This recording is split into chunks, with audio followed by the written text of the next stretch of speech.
الرحیم۔ ناشتہ۔ اسکول کی ایک طالب ایک واقعہ بیان کرتے ہوئے کہتی ہے، جب ہم ثانویہ کے مرحلے میں تھے، ہم کچھ سہیلیاں ناشتے کے وقفے کے ساتھ ایک ساتھ بیٹھتیں اور ہم سب اپنا اپنا ناشتہ ایک ساتھ اس طرح رکھتے کہ کسی کو معلوم نہیں ہوتا کہ کس نے کیا کھایا ہے۔ ایک غریب اور نادان بچی تھی جو ناشتے میں کچھ بھی نہیں لاتی تھی۔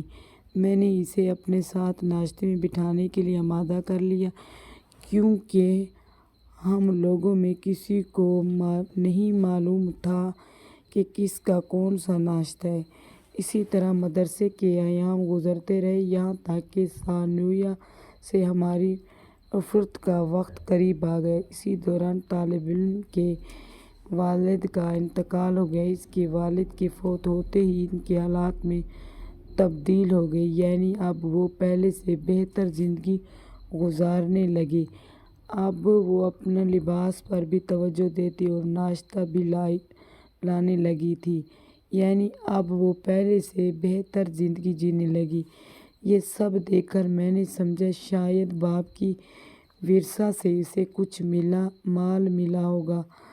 ایک مرتبہ میں اس کے ساتھ بیٹھی اور اس سے دریافت کرنے لگی، کیا بات ہے؟ اس تبدیلی کا آخر راز کیا ہے؟ اتنا سنتے ہی وہ میرے ہاتھ پکڑ کر رونے لگی اور کہنے لگی، اللہ کی قسم، ہم لوگ رات کو بھوکے سوتے تھے اور مجھے شدت کی بھوک لگ رہتی تھی، اس لیے میں صبح سویرے مدرسے جانے کا انتظار کرتی تھی تاکہ آپ لوگوں کے ساتھ کچھ کھا کر بھوک مٹا سکوں، اور میری ماں رات کی روٹی چھپا کر رکھ دیتی تھی تاکہ اس سے صبح میرے چھوٹے بھائیوں کا ناشتہ ہو سکے۔ اس لیے میں صبح سویرے جان بوجھ کر مدرسے نکل جاتی تھی تاکہ میرے بھائی میرے حصے کا بھی ناشتہ کر لیں۔ اور جب کہ میرے والد فوت ہو چکے ہیں، اگر گشت کے ارد گرد کے اور ہمارے عزیز رشتہ دار، جاننے والے اور دوست احباب سب ہمارا بڑا خیال رکھنے لگے، کیونکہ ہم اب یتیم ہو چکے تھے۔ میری بڑی تمنا تھی کہ میرے ابو جان اپنی زندگی میں پیٹ بھر کر کھانا کھا لیتے۔ اسے بغیر یہ الفاظ کہے کہ اس نے بڑی حسرت بھری آواز میں یہ الفاظ کہے، اس کے الفاظوں کے ساتھ اس کے آنسو بھی رواں ہو گئے تھے۔ اس نے کہا کہ ہمارے ابو جان جب فوت ہوئے تھے تب لوگوں کو معلوم ہوا تھا کہ ہم واقعی محتاج اور ضرورت مند ہیں۔ وہ سب یہ باتیں کہتے تھے۔ بلک بلک کر رو رہی تھی۔ میں اس کے ساتھ ان آنسوؤں کی گرمی آج بھی محسوس کر رہی ہوں۔ نصیحت: کیا ضروری ہے کہ غریب انسان جب مر جاتا ہے تب مالدار کو اس کی یتیم بچوں کی غربت کا احساس ہو؟ لوگوں کو کیا ہو گیا ہے؟ آج کہاں ہے اور ان کے صدقے؟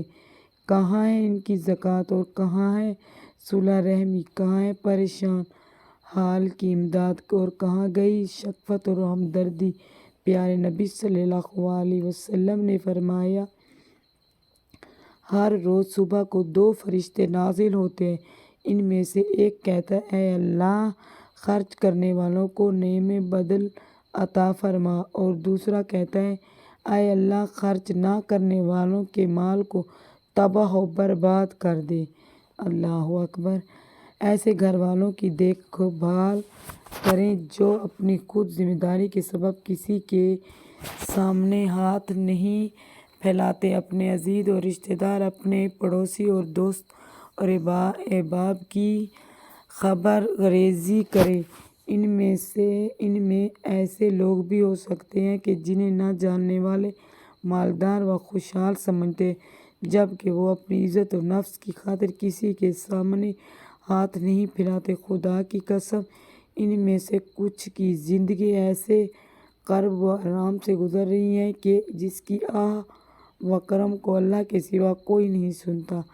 ایسے لوگوں پر خرچ کرو، اللہ تمہارے اوپر بھی خرچ کرے گا۔ صدقہ دو، اپنے مال کی زکوٰۃ ادا کرو، اور تمہیں کبھی فقر اور فقیری سے ڈرو نہیں۔ صدقے کے ذریعے اپنے ہاتھ ڈھیلا نہ رکھو۔ صدقے کے ذریعے اپنا ہاتھ ڈھیلا رکھو، اللہ تعالیٰ تمہارے اوپر سے مصائب و آفات کو دور کرے گا۔ یقین مانو صدقہ لینے والے سے زیادہ تمہیں خود صدقہ دینے کی ضرورت ہے۔